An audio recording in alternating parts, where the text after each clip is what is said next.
ప్రశ్నానాం యథాక్రమం నిర్ణయాయ. ఈ ప్రశ్నల్ని యథాక్రమంగా దాన్ని ఉత్తరం చెప్పడానికి, నిర్ణయం చేయడానికి భగవంతుడు వాచ, భగవంతుడు చెబుతున్నాడు. ప్రతి ప్రశ్నని క్రమంగా చెప్తాడు. అంతేగాని అది ముందు చెప్పి ఆయన ఇష్టం వచ్చిన చెప్పడు. ఏ క్రమంగా అడిగాడే ప్రశ్న ఆ క్రమంగానే భగవంతుడు చెప్పబోతున్నాడు.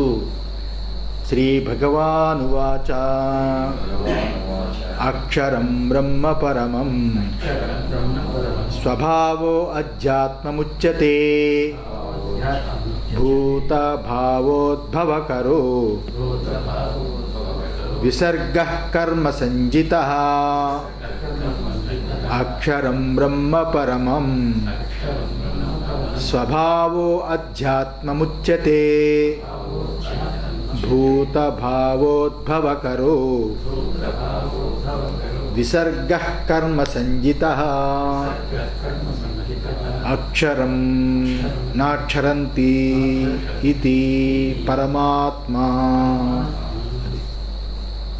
అక్షరం అంటే చెప్తున్నాడు. అక్షరం అంటే నాక్షరంతి, నాశనము కానిది. ఎవరు? పరమాత్మ అని తీసుకోవాలి. అక్షరం అంటే పరమాత్మ అని తీసుకోవాలి అని భాష్యకారులు చూపించారు. తస్య వా అక్షరస్య ప్రశాసనే గార్గి. బృహదారణ్యకం 3:8-9. తస్య వా అక్షరస్య ప్రశాసనే గార్గి. ఓ గార్గి, ఈ అక్షరం యొక్క ఆజ్ఞ చేతనే భూమి అంతరిక్షము అన్నీ కూడా నిలిచి ఉన్నాయి. ఈ అక్షరం యొక్క ఆజ్ఞ చేతనే భూమి అంతరిక్షం అంటే సకలము నిలిచి ఉన్నాయి.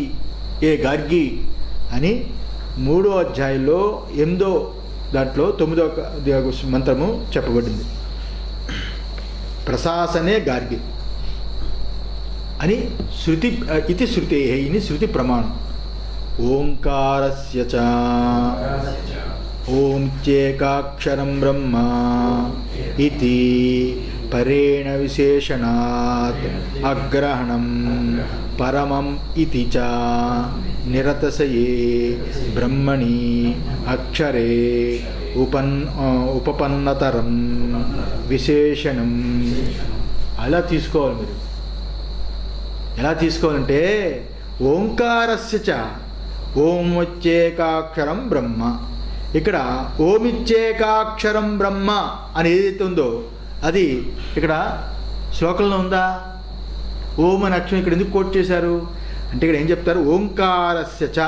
ఇక్కడ ఓంకారం అనేది ఏదైతే ఉన్నదో దానిని ఓమిచ్చేకాక్షరం బ్రహ్మ అని ఏదైతే చెప్పబడిందో దానిని ఇక్కడ తీసుకోకూడదు. ఓం అనే అక్షరాన్ని తీసుకోకూడదు. అక్షరం అంటే క్షరము కానిది పరమాత్మ అని తీసుకోవాలి అంటారు శంకరాచార్యులు.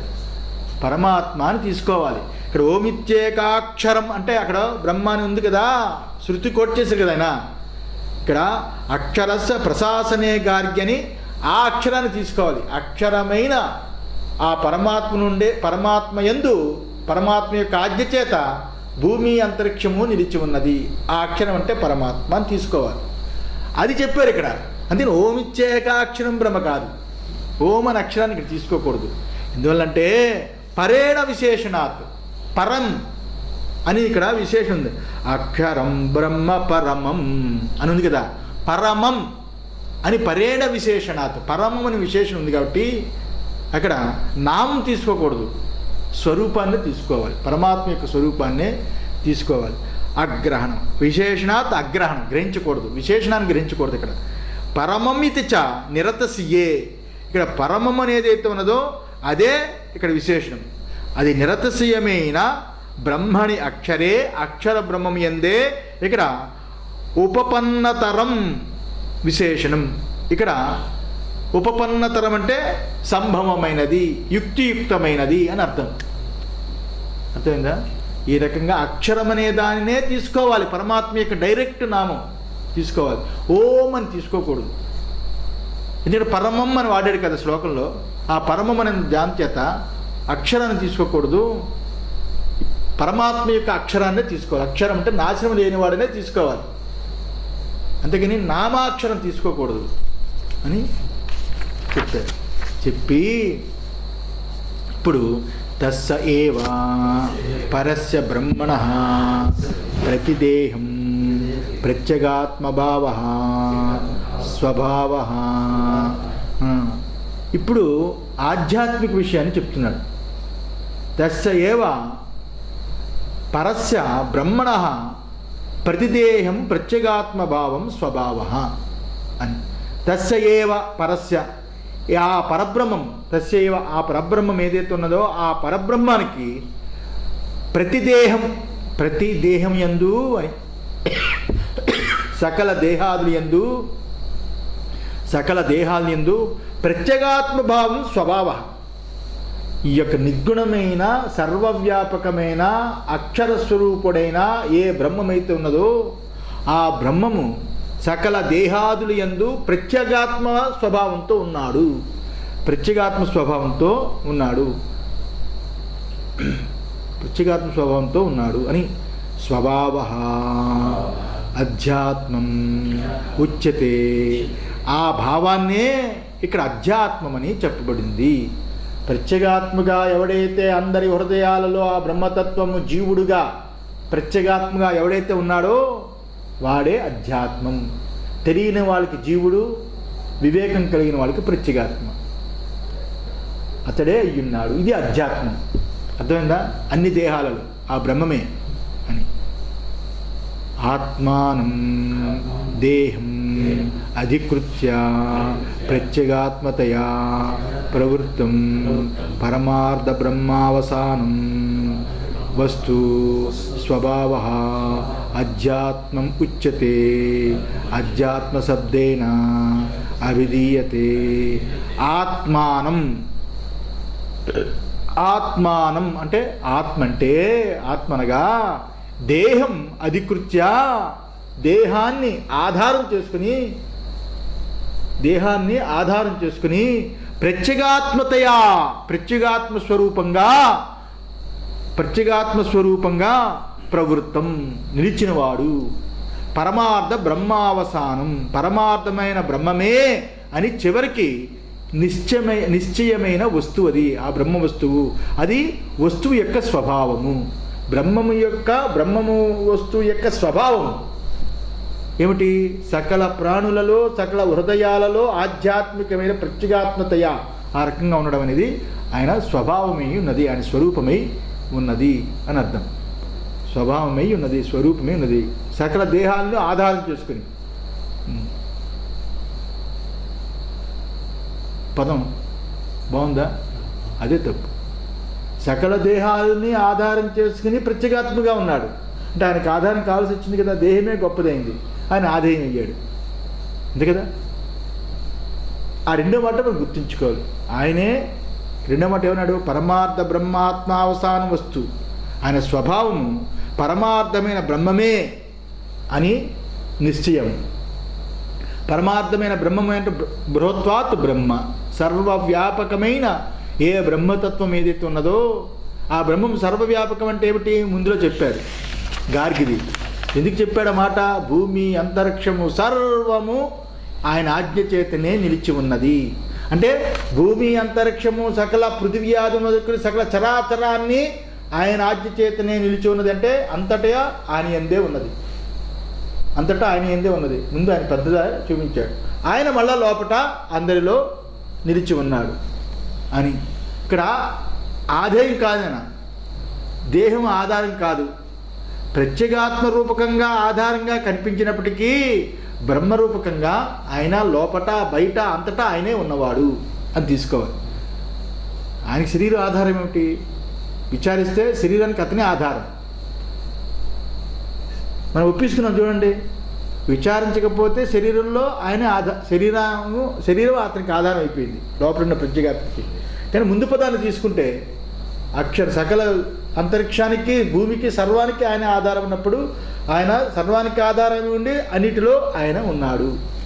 ఆకాశవత్తు, అంతటా ఆకాశం ఉండి ఆకాశం, కుండాకాశం, ఘటాకాశం వాటిలో కూడా ఆయన ఉన్నట్టుగా ఆ రకంగా ఉన్నాడు. అంటే ఆయనే ఉన్నాడు, ఆయనకి ఆధారం కాదు, ఆయన అన్నిటికీ ఆధారం ఏమ్మా అని. ఈ రకంగా వస్తు స్వభావ ఆధ్యాత్మం ఉచ్యతే. ఇది అధ్యాత్మం అని చెప్పబడింది.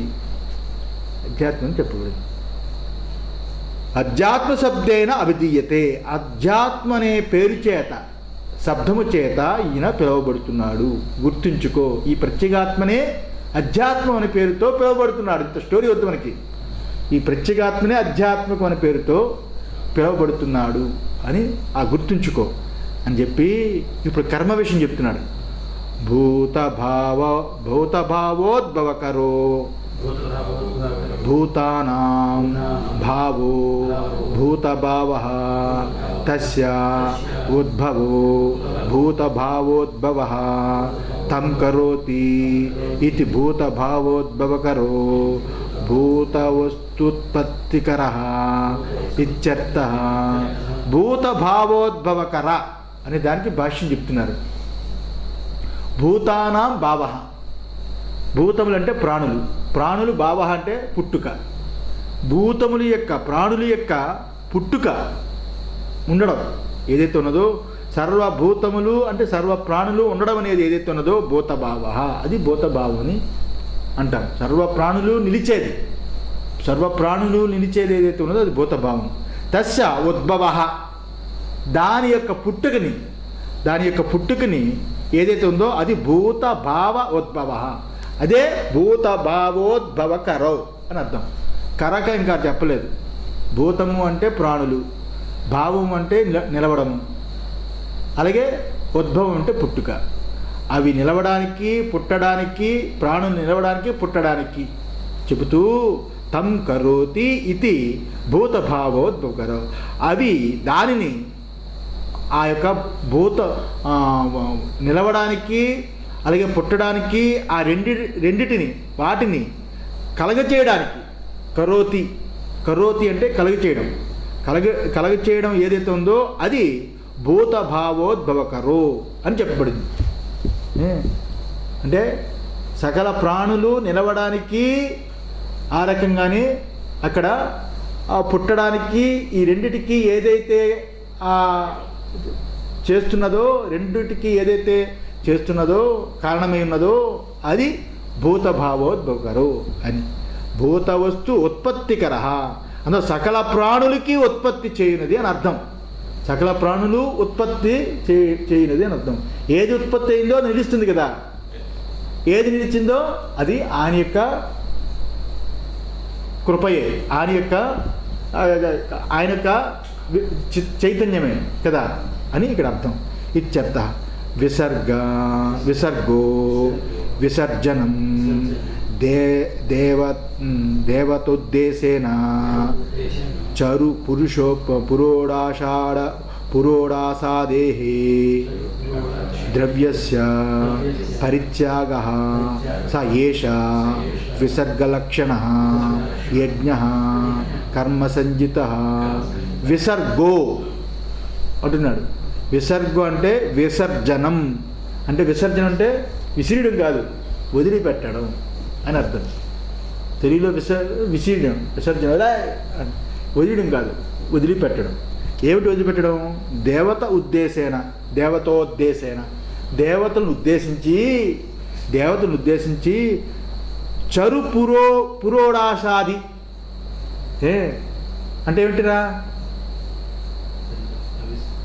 అవిస్సు కదా, మనం చేస్తాం కదా అన్నం ఇచ్చేసి, అలాంటివి ఏవైతే ఉన్నాయో వాటిని స్వాహ అని ఈ రకంగా ఆ దేవతలను ఉద్దేశించి చరు పురోడాసాది ద్రవ్యస్య, ఆ ద్రవ్యాన్ని పరిత్యాగ హోమములో వేయడం ఏదైతే ఉందో అది సా ఏష విసర్గ లక్షణ యజ్ఞ.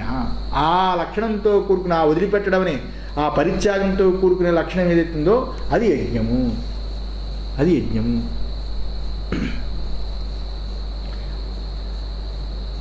అది యజ్ఞమైంది. అది అధ్యాత్మ యజ్ఞము, అది అధ్యాత్మం. అంతే కదా, రెండు చెప్పాడు. ఇప్పుడు కర్మ విషయం చెప్పాడు. కర్మ సంజిత కర్మశబ్దిత ఇది ఏతత్. దీనిని కర్మ అని శబ్దం చేత పిలువబడింది. దీన్ని కర్మ అని శబ్దం చేత పిలువబడింది. రెండు చెప్పాడు. ఏమిటి? తద్ బ్రహ్మ అంటే చెప్పాడు, అధ్యాత్మం అంటే చెప్పాడు, కిం కర్మ అంటే చెప్పాడు. 3 అయ్యారు. ఏతస్మాత్ హి బీజభూతాద్ వృష్ట్యాదిక్రమేణ స్థావర జంగమాని భూతాని ఉద్భవంతి. ఏతస్మాత్ హి, దీనివల్లే కదా, దీని చేతనే కదా, బీజభూతాత్, బీజమై ఉన్న సకల ప్రాణులు మహాప్రళయంలో బీజరూపకంగా ఉంటాయి, మరణించిన తర్వాత కూడా బీజరూపకంగా ఉంటాయి. అలా బీజభూతాత్, బీజరూపకంగా ఉన్నవి ఏవైతే ఉన్నాయో అవి బీజభూతంగా ఉంటాయి. ఆ కర్మ పరిపాకం అవడానికి కారణం రానప్పుడు వీడి చేసే కర్మ వాసనలన్నీ కూడా అంతఃకరణ వృత్తితోటి ప్రాణంతో కూడుకొని అక్కడ ఆకాశ దీంట్లో అక్కడ మేఘాలలో నిలిచి ఉంటుంది. ఆ మేఘాలను నిలిచి ఉన్నప్పుడు వృష్ట్యాది క్రమేణ, వర్షాదులు వీటి క్రమం చేత స్థావర జంగమాని, స్థావరము జంగమము, కదిలేవి కదలనివి, చెట్లు పుట్టలు కదలనివి, కదిలేవి పశువులు పక్షులు మీరు నేను అందరం, ఇలాంటి స్థావర జంగమమైన భూతాని ఉద్భవంతి, ప్రాణులుగా పుడుతున్నవిని కర్మ సంజిత ఈ రకంగా చూపించాడు. ఇది కర్మ విషయం అయిపోయింది, అధ్యాత్మ విషయం అయిపోయింది. ఇప్పుడు అధిభూతం క్షరో భావ పురుషస్థాది దైవతం అది యజ్ఞో అహమేవాత్ర దేహే దేహభూతాంబర అధిభూతం క్షరో భావ పురుషశ్చాది దైవతం అది యజ్ఞో అహమేవాత్ర దేహే దేహభూతాంబర.